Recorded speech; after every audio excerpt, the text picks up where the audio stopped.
बिस्मिल्लाहिर्रहमानिर्रहीम अल्लाहुम्मा सल्ली अला सय्यिदना मुहम्मदिन व अला आलि सय्यिदना मुहम्मदिन। अस्सलाम वालेकुम viewers, welcome to another video. आज की वीडियो में मैं आपके साथ शेयर करने वाली हूँ क्विक और इजी डेज़र्ट की रेसिपी, जिसको हम जस्ट फ्यू इंग्रेडिएंट्स के साथ रेडी करेंगे।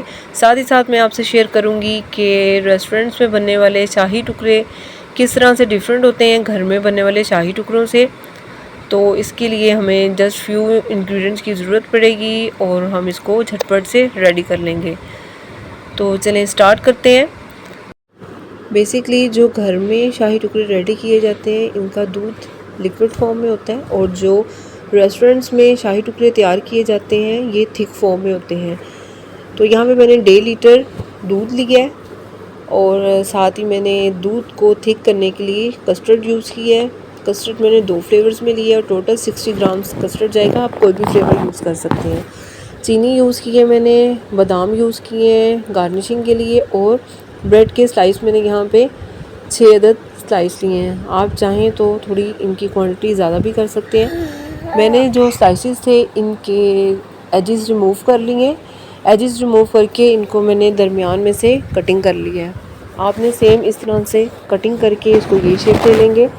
अब 1.5 लीटर दूध के अंदर मैंने हाफ़ कप चीनी ऐड कर दी है, और ये ग्राम्स में 120 ग्राम चीनी बनेगी।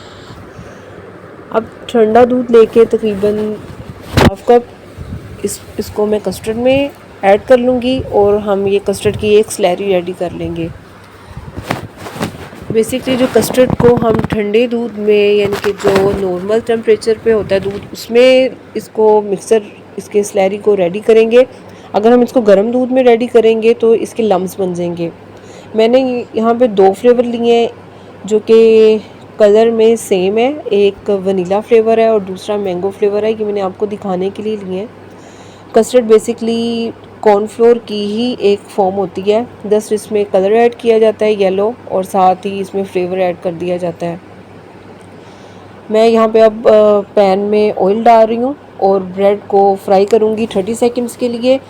इनको ब्राउनिश हम कलर देंगे और ये बहुत क्रिस्पी से बन के रेडी होंगे।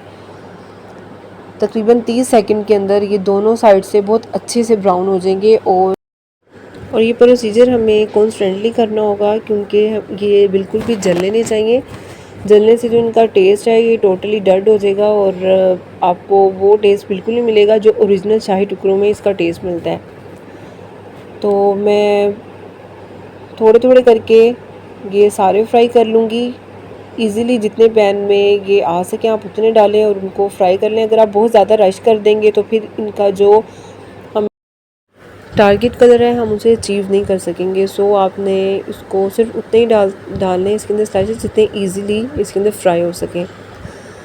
अब ये तकरीबन सारे फ्राई हो चुके थे, और मैं साथ ही साथ इनको स्टेनर पे स्टेन कर रही हूँ ताकि ये अच्छे से इनका जो ऑयल, बेसिकली जो ब्रेड होती है ऑयलिंग प्रोसेस में, जो इसका फ्राइंग प्रोसेस होता है इसमें काफ़ी ज़्यादा ऑयल कंज्यूम कर लेती है। तो आपको इसको स्टेन करना बहुत ज़्यादा ज़रूरी होता है। तो इसलिए इसको एक स्ट्रेनर के ऊपर रख दूँगी मैं, जिससे जो सारा ऑयल है इसका रिलीज़ हो जाएगा, और हमें ये विदाउट ऑयल जो है ब्रेड हम इसको डेज़र्ट में यूज़ करेंगे। तो ये प्रोसीजर आपने इसके साथ लाजमी करना है। तो अब जो बाकी के रह गए थे रिमेनिंग स्लाइसेस थे, मैं उनको भी अच्छे से फ्राई कर लूँगी। और आपने इस दौरान इसकी जो फ्लेम है तकरीबन आपने लो टू मीडियम रखनी है, हाई फ्लेम पे इसको फ्राई नहीं करना आपने। जस्ट आप जब इन्हें निकालेंगे तब आप इसकी फ्लेम थोड़ी सी हाई कर लेंगे। उससे ये होगा कि जो ऑयल है बहुत जल्दी से इसके अंदर से रिलीज़ होना शुरू हो जाएगा। तो फ्राइंग के दौरान इन टिप्स और ट्रिक्स का लाजमी ख्याल किया करें। छोटी छोटी टिप्स को फॉलो करने से आपकी कुकिंग में परफेक्शन आती है, और इस तरह से ये जो डेज़र्ट है मज़ीद ये इनक्रेडिबल बन के रेडी होगा। तो यहाँ पे ये अब तकरीबन ये इसका जो लास्ट स्टेप था इसमें जो फ्राइंग का था ये भी कंप्लीट हो चुका है। और मैंने जो स्टेनर के ऊपर पहले रखे हुए थे स्लाइसेस उनको मैं अब निकाल लूँगी और मज़ीद इसके अंदर दूसरे डाल दूँगी ताकि इनका भी ऑयल अच्छे से रिलीज़ हो जाए। अब तब तक मैं यहाँ पे कस्टर्ड रेडी कर लूँगी। कस्टर्ड रेडी करने के लिए मैंने गर्म उबलते हुए दूध में जो कस्टर्ड की स्लैरी रेडी की थी कॉन्स्टेंटली अंदर वो ऐड करके आपने इसको हिलाते रहना है ताकि जो कस्टर्ड है वो बिल्कुल भी इसके लम्स नहीं बने। कस्टर्ड बेसिकली 1 से 2 मिनट में तैयार हो जाता है। अब यहाँ पे मैं बादाम जार में डाल के बादाम थोड़ी सी दरदरा और थोड़ी सी पाउडर फॉर्म में इसको हम ग्राइंड कर लेंगे गार्निशिंग के लिए।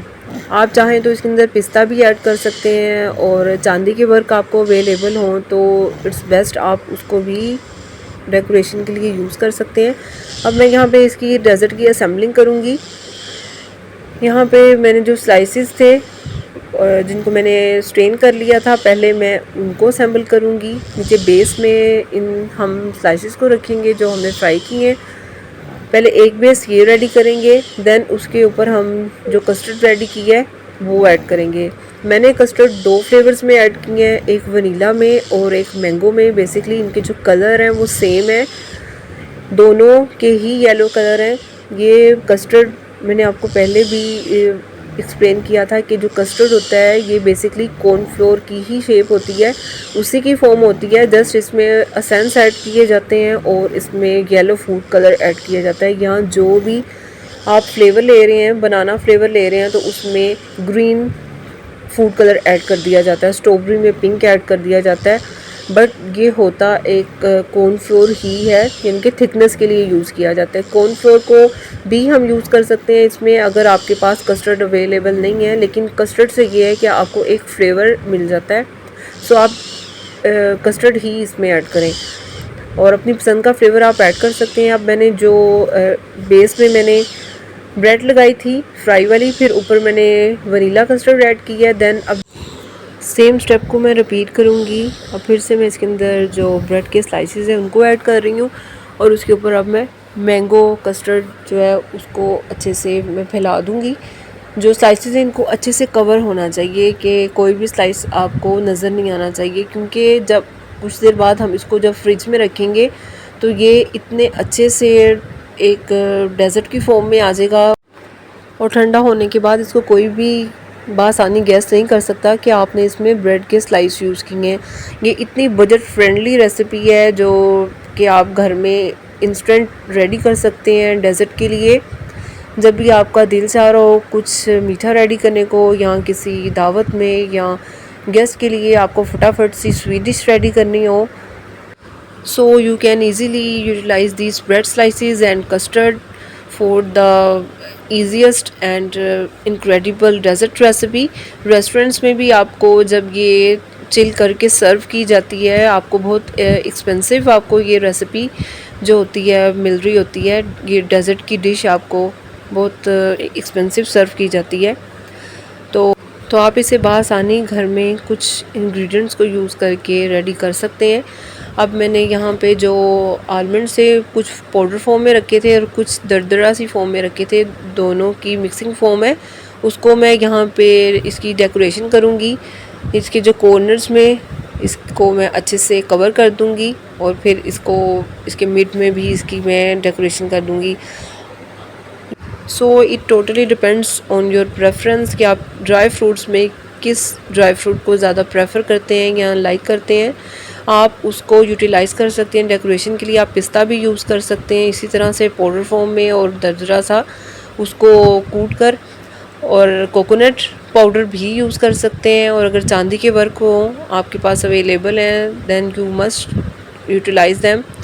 मुझे चांदी के वर्क अवेलेबल नहीं थे, अदरवाइज़ मैंने उनको भी डेकोरेशन में यूज़ करना था। सो इससे भी हमने काफ़ी अच्छी इसकी डेकोरेशन कर ली है। और ज़रूरी नहीं होता कि आपके पास कुछ इंग्रेडिएंट्स मौजूद नहीं है तो आप रेसिपी ही स्किप कर दें। आपके पास मेन उसके बेस इंग्रेडिएंट्स मौजूद होने चाहिए। इसके लिए भी आपको ब्रेड की ज़रूरत है, दूध की ज़रूरत है और कॉर्नफ्लोर की ज़रूरत है। आप बहुत अच्छे से इन 3 इंग्रेडिएंट के साथ इस डेज़र्ट को रेडी कर सकते हैं। सो अभी ये बिल्कुल गर्म है, तो अभी आप इसको कस्टर्ड को ऐसे ही डेकोरेट कर देंगे। अगर कस्टर्ड ज़्यादा ठंडा हो जाएगा और उसके बाद आप डेकोरेशन करेंगे तो उसके ऊपर एक क्रीम आ जाती है जिससे उसकी जो डेकोरेशन है वो ख़राब हो जाती है और कुछ लम्स भी उसके बनना शुरू हो जाते हैं। तो ये आपने जो काम है इसकी जो डेकोरेशन है आपने जल्दी जल्दी करनी होगी इस प्रोसेस को, और कंप्लीट आप इसको रेडी करके देन आप इसको 1 घंटे के लिए रेफ्रिजरेटर में रखेंगे। ताकि ये अच्छे से चिल हो सके, और देन आप इसको सर्व करेंगे, क्योंकि इसका टोटल जो टेस्ट है वो इसकी चिलनेस पे ही है कि जितना ज़्यादा अच्छे से ठंडा होगा उतना ही इसका फ्लेवर इन्हेंस होगा। तो अब मैंने इसको फ्रिज में रख दिया था तकरीबन 1 घंटे के लिए, और उसके बाद जब मैंने इसको कटिंग किया तो ये बिल्कुल भी फील नहीं हो रहा था कि इसके अंदर हमने ब्रेड यूज़ की है। अभी मैं इसको आपको कटिंग करके भी दिखाऊंगी, और जब आप खाएंगे तो इसके ब्रेड के जो चंक्स हैं ये कुछ सॉफ्ट और कुछ क्रिस्पीनेस, इसके जो मुंह के अंदर इसका फ्लेवर आता है वो बहुत ज़्यादा अमेजिंग और यमीएस्ट लुक देता है इसकी। तो अब यहाँ पे मैं इसको कटिंग कर लूँगी। आप चाहें तो इसको स्लाइसिस में भी कटिंग कर सकते हैं, और आपने इसको अगर सर्व करना हो बाउल्स में तो आप इसके स्लाइसिस करके बाउल्स में भी इसको सर्व कर सकते हैं। मेक श्योर जब आप इसको कटिंग करें तो ये ठंडा अच्छे से हुआ हो। जब तक ये चिल अच्छे से नहीं होगा तो आप इसकी कटिंग जब करेंगे, गरम की कटिंग कर देंगे तो ये बिल्कुल भी आपका मैस क्रिएट हो जाएगा डिश के अंदर। आई होप आपको आज की रेसिपी पसंद आई होगी। You must try this recipe and put your feedback in the comment section. Thanks for watching.